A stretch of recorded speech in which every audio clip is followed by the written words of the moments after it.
strategy, it's not antithetical to, for example, the seerah of the Prophet ﷺ.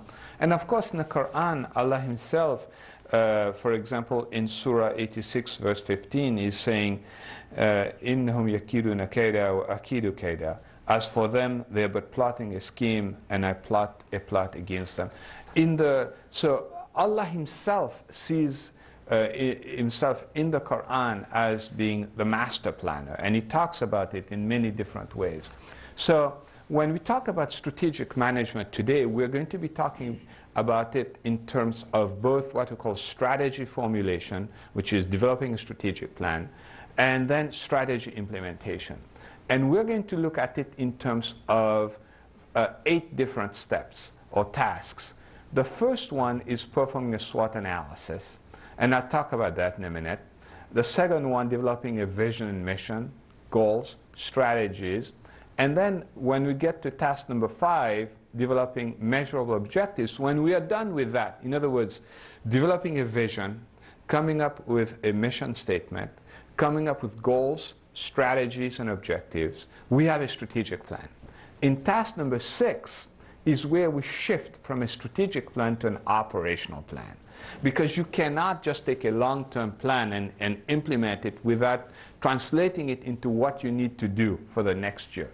In task number 7, we now move to the second component of strategic management, which is strategy implementation. Task 1 through 6, where you develop the strategic plan and then the operational plan, focus on strategy formulation.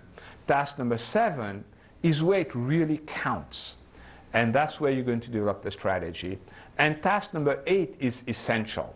And I can tell you, from having worked with many Islamic organizations, not just in this country but around the world, this usually is the part where they fail. They are weak in implementation, but especially weak in evaluation and adjustment.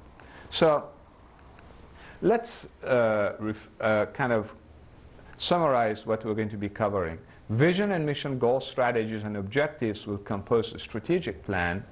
Activities or targets, resources, and outcomes that you want to see are the operational plan. And finally, we will focus on implementation and evaluation. There are multiple reasons why people would want to get involved in strategic planning. And when we look at the research, what do we see? We see first that when you engage in strategic planning, it immediately provides you with a sense of direction. Everybody in the organization knows where you are trying to get to. So it guides the entire organization. Everybody, in a sense, to the extent that they are involved in that process and they buy into the strategic plan, they can see where they can make a